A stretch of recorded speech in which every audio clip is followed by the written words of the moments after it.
I'm Laurent Yana. I'm working for the strategy division at ENGIE, which is one of the companies that, as Tom has reminded it kindly, have suffered in the past years in some of the part of their activities. So I will try to show now how ENGIE, at least, is adapting on the short term to this new environment. Because we think that energy is actually involved in a revolution, an energy revolution, and this revolution is ongoing. I said revolution, not evolution, because as we have seen, things are changing completely. So this revolution happens in different dimensions. We can say one dimension is the technological dimension. This, you know it as I know it.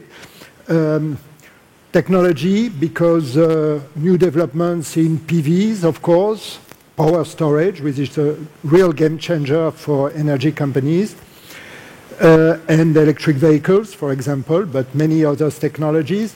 The second dimension is the digitalization, of course, which is not specific to energy market, but which happens in all the economic sectors, but in energy also with IoTs, but also in the industrial facilities, sensors everywhere. And the last dimension, which is extremely important for energy companies, the social dimension, with a customer which is more and more concerned by environmental aspects, including, and of course, climate change, and wants to be involved in the changes. He wants to be involved. That means he wants to consume differently, and also to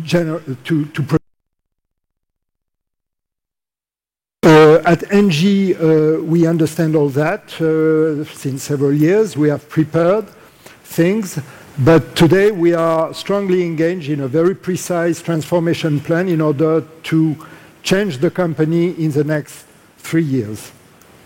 More precisely, this is our general ambition, not to be behind, but to be a pioneer. Because we think that a big company can also be a pioneer. With 3 main objectives. First, to give a priority to low carbon emissions, to low carbon solution. Means that we want in the next 3 years to have 90% of our EBITDA, if we have to speak also in financial terms, generated by low carbon emissions activities, which is quite ambitious for an energy company. Secondly, we want to focus on customer solutions. We want to propose integrated solutions to the customers, and we have some advantages to do that because we have a large part of our company, actually half of our employees, are working in services companies since a long time. So we think we are prepared to do that, and we want to increase the EBITDA generated by these activities by 50% in 3 years. And finally, to reduce our exposure to commodity price, because we need some stability, some recurrent cash flows in order to generate, to redesign our activities. That's quite important too.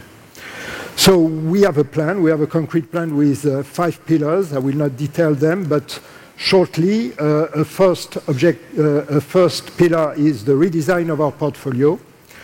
We have 15 billion euro asset rotation plan, sorry.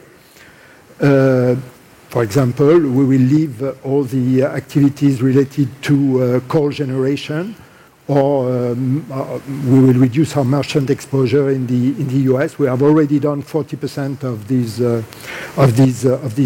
aspect of the plan.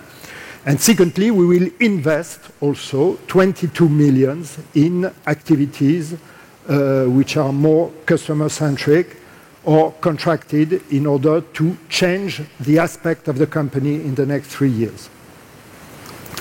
Secondly, we will develop innovation and digitalization. This is extremely important, and in terms of investment, this will represent in the next year 1.5 billion euros. But more than that, we have changed our organization and our way to approach these aspects. That means that we have built some internal organization which are acting as fabs in a certain sense. You see the name NG Digital and NG Tech. They are platforms where we can cooperate in order to really build customer solutions. We have also developed our approach to partnership with investing at different stages, but often at early stages in startups, and also in developing our relationship with external incubators in order, once again, to have platforms of development, platform of innovation inside the company, but open to the rest of the world. Of course, there is also an aspect which is related to performance, because we have to continue to be competitive in our market. It remains extremely important, and we will have to generate some economies estimated to 1 billion net EBITDA in the next 3 years, which is important. The last pillar, finally, is very important, because we think that without that pillar we cannot obtain the other objective, is to adapt the group in terms of the way we work together. This means, of course, to connect the people with the development of social networks, etc. There is tremendous effort to do that. To decentralize leadership, we have created 24 business units who have a large decision power, and we are promoting new management ways in order to attract talent and to make the company more attractive, more reactive, more agile. So, in a nutshell, our ambition to be the first, to be in advance, to be innovative. These we will build on our assets, of course. Our assets are a large geographical footprint. We are not only in Europe, we're in the US, we are in every part of the world, in Latin America, in Brazil, etc. And innovation will come from everywhere.